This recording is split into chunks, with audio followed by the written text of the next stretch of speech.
Ladies and gentlemen, welcome back for another video. It's that time. I'm going to do some college football picks and predictions. Week 13 of the 2025 college football season is coming up. It's actually really crazy. This season has been flying by. We are down to our final 2 weeks of regular season college football. Make sure to enjoy it because it's only going to be here for a couple more weeks and then it's over. It's off to the playoffs, off to the bowl games. We're going to break down all of our ranked matchups and try to predict the outcome, the winner, loser, final score. And we'll also take a look at our best bets, the money lines, the spreads, the over-unders. First things first, before we get started, hit that like button, subscribe to the channel, drop a comment down below. Who do you think is going to win this game? What's your favorite game coming up this weekend? Are there any upsets out there? Let us know down in the comment section. If you want to sign up for one of our member teams, check out the pinned comment down below, guys. And don't forget, our new poll has not come out yet. Will come out Tuesday night. So we're going based off of last week's poll. So I know if you watch this video Thursday or Friday, the ranking numbers might not be fully accurate, but no matter what, these games are happening Saturday, so we're going to be calling them. Hit the like button, subscribe, drop a comment below. Let's jump right into it. And of course, we're starting everything out 12 p.m. on Saturday, November 22nd on Fox. 5-5 Rutgers here. This is Greg Schiano's team. You know they're going to be disciplined in the trenches, but this isn't your typical Greg Schiano team. They're giving up a lot of points. They'll be on the road here versus the defending champs, the number one Ohio State Buckeyes, 10-0 undefeated.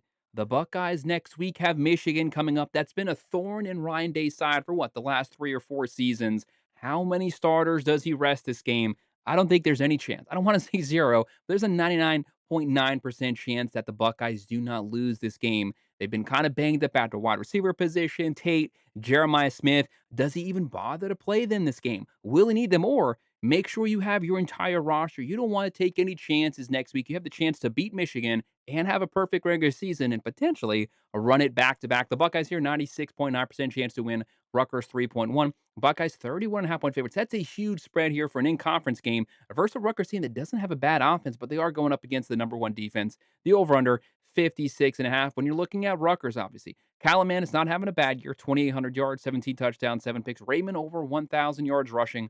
Rutgers 29.9 points a game, throwing for 277, running for 143, giving up 30 points a game though. That's not going to cut it. The Buckeyes saying, he's definitely in the top 3 for the Heisman conversation right now. Didn't have the best week last week, but they won the game convincingly and they had a lot of starters out. 25 touchdowns, only 4 picks, 2,700 yards. Jackson, they got to get that ground game going. You're going to need it in the playoffs. And obviously, probably the deepest wide receiver core in the nation, Smith, Tate, Ennis. But how many of them actually play this game? Buckeyes, 37.5 points a game, throwing for 280, running for 162, only giving up 7.5 points a game. The number one defense in the nation. Number one defense last year. Number one defense again this season, only 131 through the air. Great secondary, obviously, Caleb Downs, only giving up 81 on the ground. Great front seven. There's no chance you lose this game, so I don't see them playing the starters the whole game. Get them out as soon as you can. Give me the Buckeyes winning this one, 37-14. And our next game, we're going to be taking a look at SEC Network, 12 p.m. You're going to have 1-10 Samford. Yes, an FCS team. It's week 13, and an SEC team is playing an FCS team. I don't even know why that's allowed. Kind of pathetic, but we'll let it slide no matter what. They'll be on the road here, verse number 3, the 10-0, the undefeated Texas A&M Aggies, coming off of a scare last week. But give this team some credit. Mike Elko, they're going to be disciplined. They fought their way back. They played about as awful of a first half as they could have, and they won the game. That's all that matters. Sometimes you will have those weeks you don't bring your A game. Maybe you bring your D game. All that matters is that you walk away with the W. They did that. The Aggies here, the front runners in the SEC. Everything's in front of them. Texas is next week. You're playing an FCS team. The starters probably only playing the first half. No reason to get anyone hurt here. Aggies, 99% chance to win. Samford, 1% chance to win. There's no spread on this game. That'll come out Saturday morning because it is FBS versus FCS. Samford, 15.9 points a game, throwing for 287, running for 73. They don't have a good ground game. Look for the Aggies front seven to get after it, and they're giving up 37 points a game. One of the worst defenses in the country. Aggies 37.1 points a game, throwing for 273, running for 191, giving up 23.6 points a game. I've been saying the last couple weeks, I have questions about the Aggies defense, but you can't question the talent on this team. Top 10 overall roster, and they're built from the trenches, from the middle, from the inside out. Marcel Reed only going to play the first half here. 2,600 yards, 22 touchdowns, 8 picks. He can also scramble. Owens closing in on 600. Concepcion, Craver, great wide receiver 1-2 combo, one of the best in the nation. But like I said, get those starters out as soon as you can. The offense rolls here. The defense rolls here. They might get a garbage time touchdown maybe, but give me the Aggies winning this one, 55-10.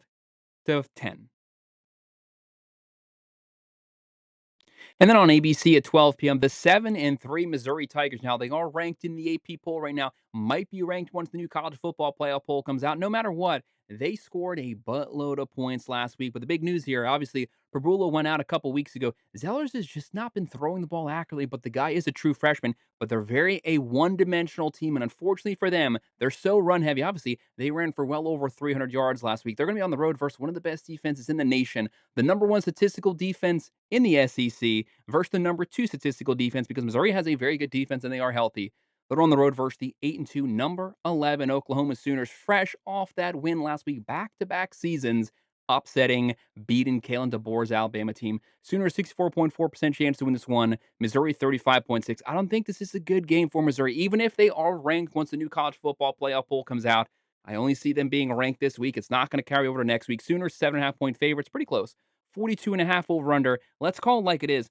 This Sooners offense, it is not a good offense. They created a buttload of turnovers last week. They were able to capitalize on that. John Mateer is really good, but he's like 80% of this team's offense. At some point, the running back room has to step up. The playmakers, the wide receiver core has to step up. There's no speed here. They're not getting the ball in space. John Mateer is doing everything he can, scrambling, running for first downs. On the other side, obviously, Zeller struggling. But how about Hardy leading the SEC in rushing 1,400 yards? He had 300 yards last week, 15 rushing touchdowns. But their strength is running the ball. Oklahoma's strength is their front seven. I don't see that working out versus Missouri. They're so one-dimensional. That Sooners front seven, they're going to get after it, put them in third and long situations, force Zellers to beat them vertically through the air. Mizzou 34.9 points a game, throwing for 209, running for 242, giving up 19.9. Solid defense. Oklahoma 28.3 points a game, throwing for 227, running for 131, giving up 14.8 points a game, only 82.2 on the ground. They're going to make life very difficult for this Missouri offense, and they have a real shot to make the playoffs here. Just make sure to handle business, win out. Year in. Sooners win this one 28-17. Moving over to the ACC, ESPN, 12 p.m. Number 15, the Miami Hurricanes, 8-2. The mission is very clear for Miami. You have to win out. It's not optional. You need a little chaos here to make the ACC championship. Well, you do not need the ACC championship to make the playoffs. You just need some chaos. You need to handle business, handle it convincingly. You can still get an at-large spot because technically, the Notre Dame win, which is a very good win, one of the best wins so far this season, should be dragging Miami forward. For some reason, the committee doesn't like Miami, but Miami should be ranked a whole lot closer to Notre Dame than they currently have them ranked. They'll be on the road here versus the 3-7 Virginia Tech Hokies. Don't forget this game last season. It went down to the final wire. The Hail Mary pass at the end. It was a shootout. I don't see that happening this year. Miami's on a mission. They need style points. Mario Cristobal, keep your foot on the gas deep into the fourth quarter. I don't care. Miami 9.2% chance to win. The Hokies 9.8% chance. Miami 17.5 point favorites, 48.5 over under. Carson Beck playing a lot better. I said in my video last week, I think that game versus NC State, even though they've had better wins, that was their most complete win this entire season. Defense, easily. They're number 7 in the country right now, points per game. They are shutting people down. Great front seven, obviously. Ruben Bain, Mesidor, guys are getting after it. Really good secondary. They have a lot of injuries starting to pile up, but this offense, Carson Beck, he's taking care of the football. He's taking whatever the defense gives him and just a little bit more, and they've spread this offense out since Pringle came in as the running back because Fletcher's been out. It has really opened up the offense. They've been opening up the speed. Marcus will kind of let Shannon Dawson do his things, and they have the playmakers, especially Tony. He's running touchdowns, throwing touchdowns, catching touchdowns.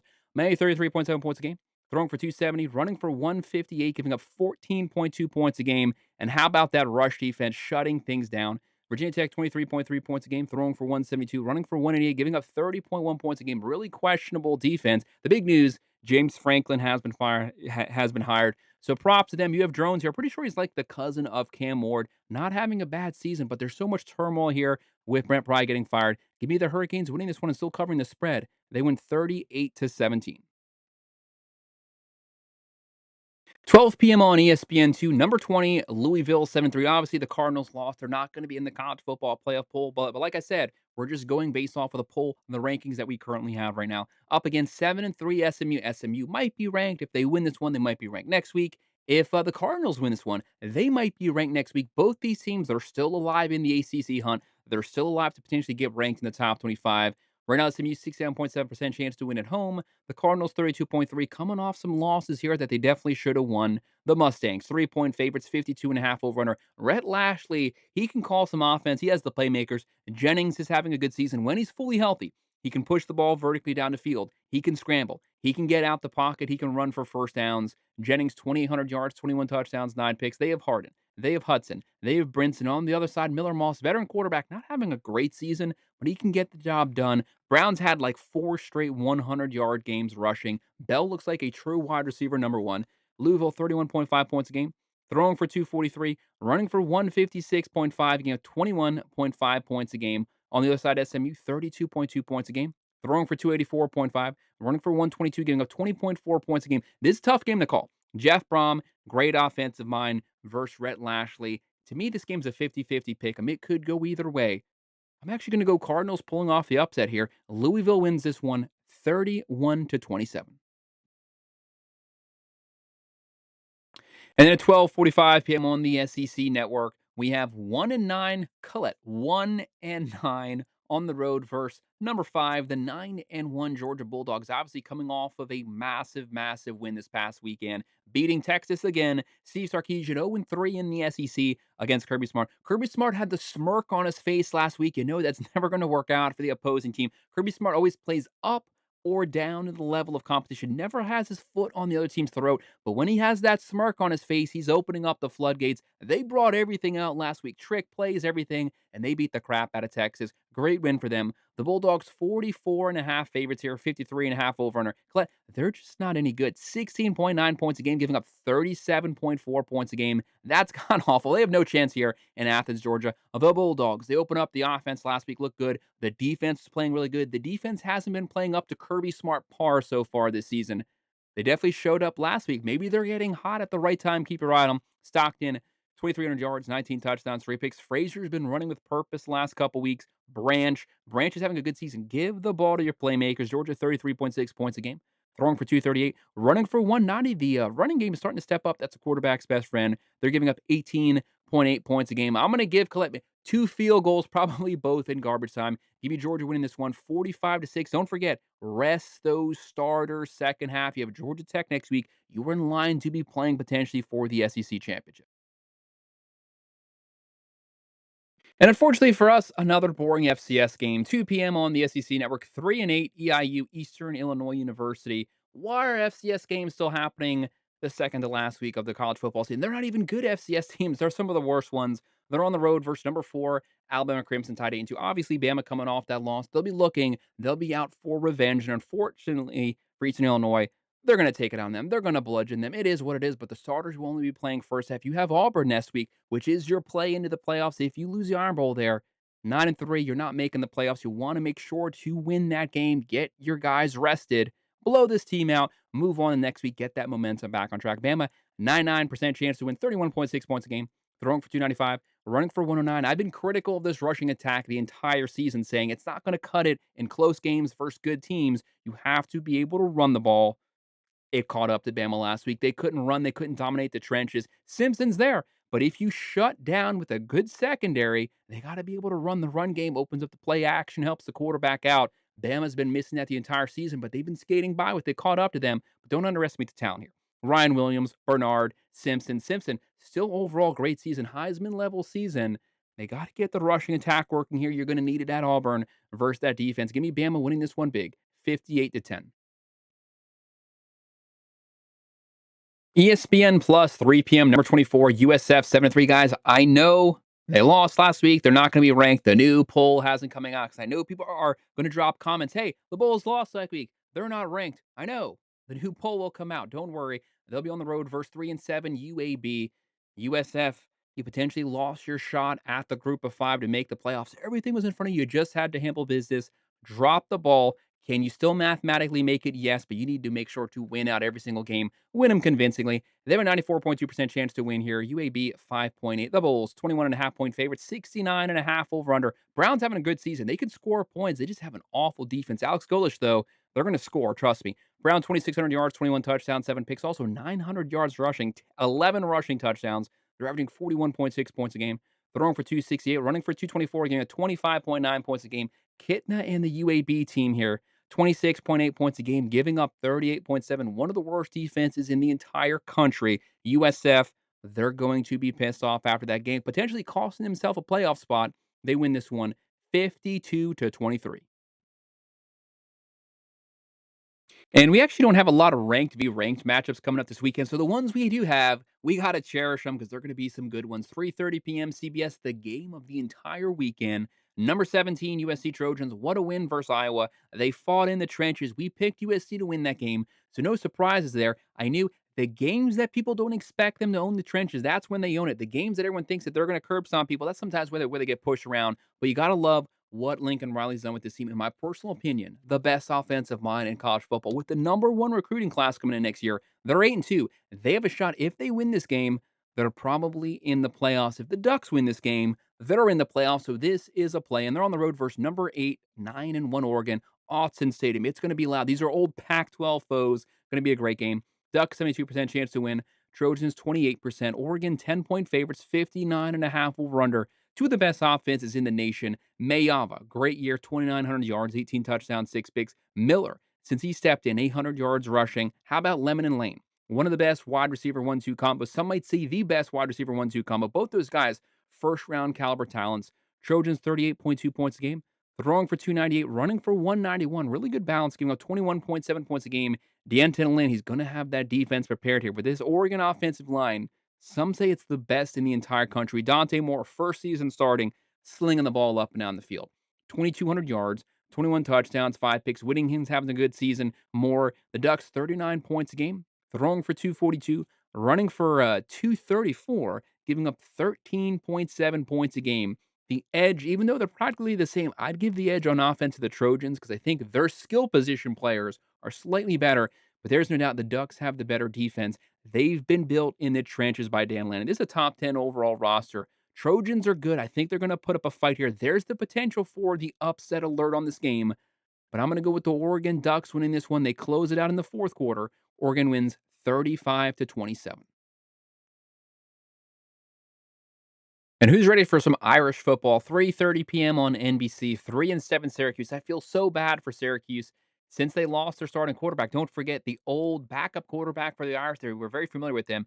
And Jelly was having a great season this year. They lost him for the season. Since then, it has not been the team. This team cannot throw the ball at all. They've only been scoring like 14, 15 points the last 4 or 5 games. They're on the road versus number 9, the 8-2 Notre Dame Fighting Irish. This team is good. They have a good offense. They have a top 15 overall offense. Their defense, since about week 4, has completely flipped the script. They're looking like the defense from last year. They had the number 3 defense last season. They're getting after it. Great front seven, even better secondary. Notre Dame, a 97.4% chance to win, 35.5-point favorites. That's a huge spread here. The over-under is 50.5.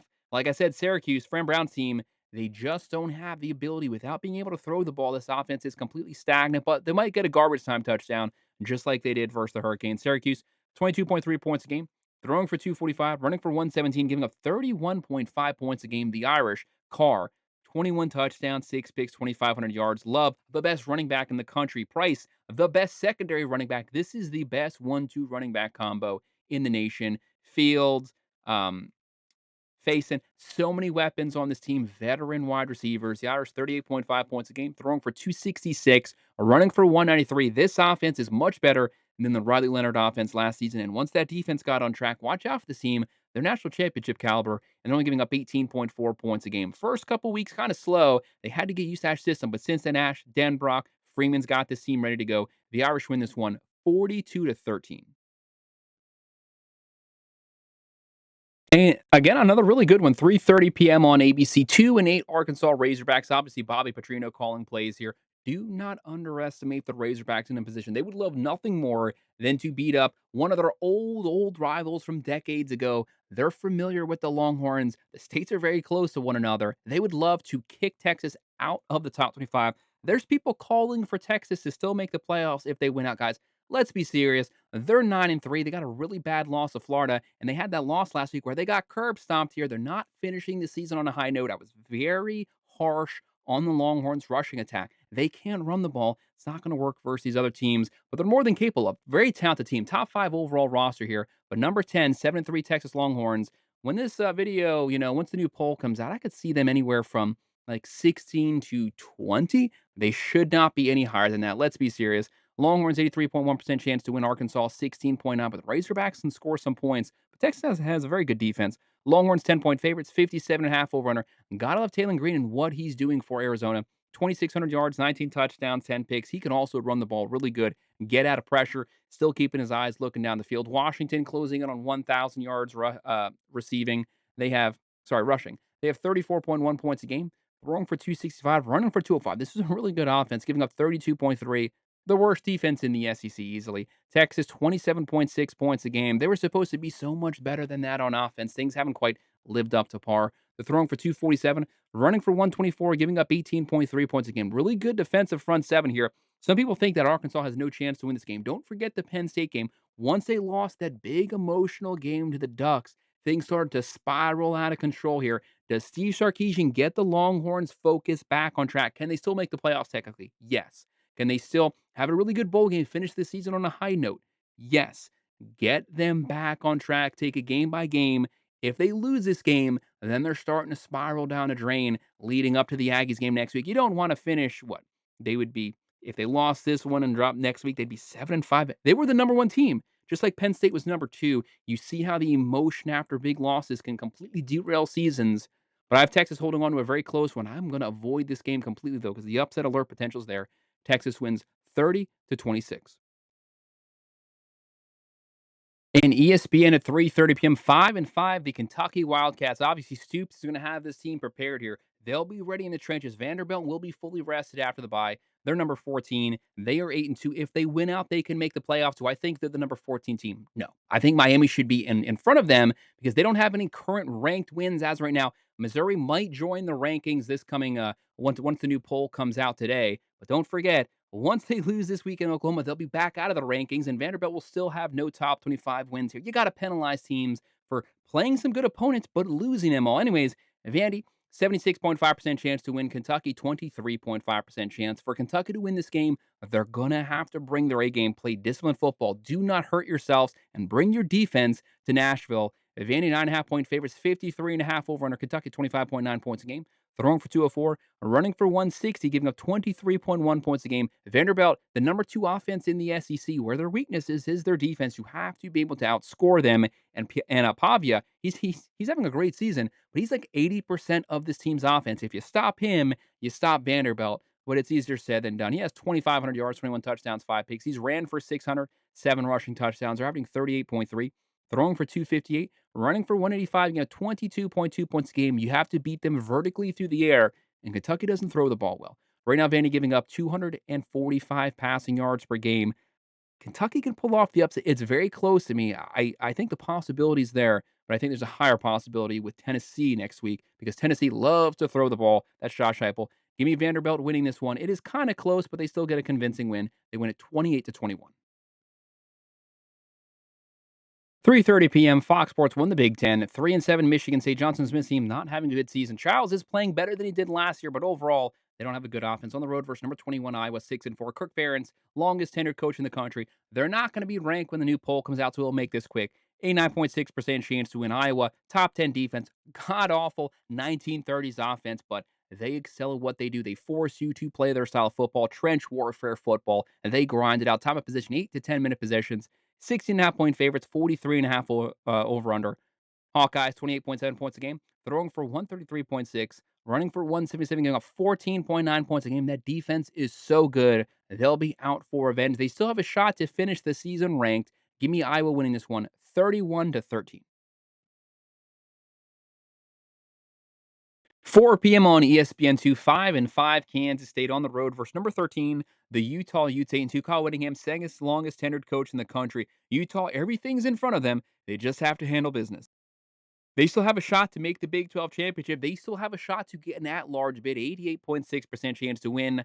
The Wildcats, 11.4% chance. Utah, 16.5-point favorites, 52.5 over/under. Kansas State season just hasn't quite panned out the way that it was supposed to. Avery Johnson, highest lauded player ever recruited to Kansas State, the highest recruited player, high four-star. He has 2,200 yards, 17 touchdowns, 5 picks. He's also a dual threat quarterback, but things just aren't working out this year. 28.2 points a game, throwing for 217, running for 138. Last year they ran for 225 a game, so a big step down from where they were at, giving up 25.5 points a game. Utah, the best offense I've ever seen under a Kyle Whittingham team, 41.1 points a game, throwing for 199, running for 278. They bludgeon you in the trenches, giving up 15.6 points a game, top 10 overall defense. Devin Dampier, the guy does everything. He throws, he runs. Parker almost 800 on the ground. Utah is too good. Handle business. Handle every game in front of you. Finish the season 10-2. You got a shot. Utah wins this one 34-17. Big Ten Network, 4 p.m. Number 18, the Michigan Wolverines, 8-2. Michigan, the offense is not looking good right now, but this is Sharon Moore, Michigan football, line of scrimmage football. They go really slow. They cycle hawk. They run the ball with everyone. What I appreciate about them, they force you to play their style of football. They don't care what your strength is. They force you into the trenches. You have to outmuscle them. They're on the road versus 4-6 Maryland. Every game's been close with the Wolverines the last couple weeks, but obviously, very talented overall team. Wolverines 13.5 point favorites, 45.5 over under. Underwood. He just needs some weapons to spread the ball out, open up the offense. But Marshall's having a great season, closing in on 900 on the ground. Wolverines 27.7 points a game, throwing for 195, running for 223, top 10 in the country, giving up 17.7 points a game. Maryland, obviously, they've had some coaching issues recently. 23.4 points a game, throwing for 233, running for 110.6, giving up 23.5 points a game. They don't have the offense or the defense, to me, to compete with the Wolverines. Give me Michigan winning this one in typical Michigan fashion, 27-17. And don't forget, just as a side note, they have the Buckeyes next week. Michigan's going to make sure to keep their eyes on that. Yes, take this game serious, but make sure you have your full team next week because Ryan Day hasn't been able to get that Michigan thing off his back for a couple seasons now. You have a shot. If you win next week, you are in the playoffs. Each of these games mean a lot. Do I think you're going to win next week? Not as of right now. But they showed last season. They beat them last year when the Buckeyes won the championship. Michigan can do it. Just make sure to take care of business. Moving over to the ACC, I hope you're prepared for some chaos this week because it's been like that the last couple weeks in the ACC. 7 p.m. ESPN, number 22, the Pitt Panthers, 7-3. Yes, they lost to Notre Dame, probably getting kicked out the top 25. But if they win this game, they'll be back in the top 25 and they'll have a shot potentially to still make the ACC championship. They'll be on the road versus number 16, the 9-1 Georgia Tech Yellow Jackets. Don't forget, if you're a Miami fan, you are rooting for Georgia Tech to lose this game. You want Pitt ranked next week. You want to beat Pitt next week, but you need Georgia Tech to get another conference loss. Georgia Tech, 56.9% chance to win. Pitt, 43.1. Very close to a 50-50 matchup to me. This game's practically a pick 'em. Georgia Tech, 2.5 point favorites at home. 62.5 over under. Pittsburgh, they lose their starting quarterback. Heichel comes in. This team has not looked back. Yes, their offense couldn't generate anything last week versus Notre Dame, but that was Notre Dame. Georgia Tech doesn't have that type of defense. There's a complete discrepancy here. Pittsburgh, 37.2 points a game, throwing for 288, running for 119, giving up 23.3 points a game. But the number that stands out to me, only giving up 90.3 on the ground. Really good rush defense, good front seven. And all Georgia Tech does, they run the ball down your throat. They control time of possession. Brain key here. King is like 90% of this team's offense. If you stop King, you stop Georgia Tech, but no one's been able to do that. Does Georgia Tech get caught looking at Georgia next week? Took them to 8 overtimes last season, almost beat them the last 2 years. They got a shot at them. Do they get caught looking at that game in Atlanta and they don't take care of this game? King right now, 2,300 yards, 10 touchdowns, 2 picks. He's ran for over 814 rushing touchdowns, video game numbers. 36 points a game, throwing for 272, running for 225, and 24.2 points a game. They almost lost that one last week. They were so lucky to win it. They've had a couple close calls. When they dropped that one game, I said, Georgia Tech is playing way too close to games. A loss will find you if you flirt with it. Give me the upset here. I'm going to go Pitt pulling off the upset this weekend. They win this one 34-24.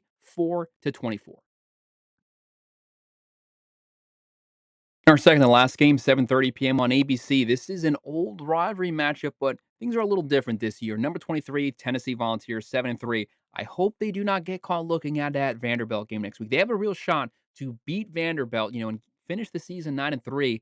They can't overlook the 3-7 Florida Gators. Yes, the Gators have an awful record, but they're really competitive. They've been really competitive with a couple top 10 teams this season. They beat Texas. They almost beat Ole Miss last week at Ole Miss. They have a good defense. They don't have a good offense, but the defense is so good and they're so physical. They can outmuscle anyone, so it can happen. I don't think Tennessee overlooks Florida because it's Tennessee, Florida. This is a rough. No matter how bad your rival is, you never overlook them because you want to beat the crap out of them. It's a competitive game. Tennessee 65% chance to win. Florida 35%. Josh Heupel, one of the best offensive minds in the sport. Tennessee 4.5 point favorites here at Ben Hill Griffin. 57.5 over under. Joey Aguilar, he was only on this team like 2 weeks when the season started. They have not looked back. He's obviously much better than Nico Imaliava. He has 3,000 yards, 22 touchdowns, 10 picks. Bishop's having a great season. One of the biggest wide receiver cores, biggest as in height. They're all huge. They're all 6'3", 6'4". Tennessee, 43.4 points a game. Best offense in the SEC, top 5 in the country. Throwing for 318. Running for 177, giving up 28.9 points a game. This defense is really bad. They give up points to everyone. Florida will have the opportunity to score. Florida, 20.8 points a game. Pretty bad offense. 217 passing, 122 rushing, giving up 23.6 points a game, which they're actually much better than that. It's just they're on the field the entire game. You bend at some point you will break if the offense doesn't get first downs. Give me the Tennessee Volunteers. They handle business, but I think the game's very close. First half, halftime, Tennessee wins 32-23. And we have officially made it to our final game, 8 p.m. on Fox. Number 12, BYU 9-1. BYU, everything's still setting up for them to make the Big 12 championship. They got to win this game. They're on the road versus number 25, Cincinnati, 7-3. Cincinnati didn't have any shot. They also have to win this game. They have to win out to have a shot to make the Big 12 championship. But the Cougars here, no one wants to give the Cougars credit, but you got to give them credit. They have the win versus Utah. Yes, they got curb stomped by Texas Tech, but overall, this is a really good team. They lose Retzlaff right before the season started, and Bear Brockmeyer steps in, true freshman, and he's a physical. He's like 260 pounds, 2,200 yards, 13 touchdowns, 4 picks. Martin closing in on 1,000. Bachmeyer also runs the ball. They play trench warfare football, so they can always compete with teams. When you control the line of scrimmage, you always have a shot in every single game. They're on the road versus Cincinnati. Cincinnati can score also. They have a 32.5% chance to win. BYU 67.5. Cougars 2.5 point favorites, 54.5 over in a very close spread. Keep your eye on this game. I don't like this game at all. Scares the crap out of me. This is a pick 'em game to me. Would not be surprised if Cincinnati pulls off the upset. Sorsby, really good season, efficient, doesn't make mistakes. 2,300 yards, 22 touchdowns, only 4 picks. He can also run the ball. Cincinnati, 34.4 points a game, throwing for 233, running for 195. Both teams love to run the ball. Who's going to control the line of scrimmage? That's where you give a slight edge to BYU, and Cincinnati's getting up 22.7 points a game. They give up 158 on the ground. You can attack them at the line of scrimmage. That favors the Cougars. Give me BYU winning this one, 27-24.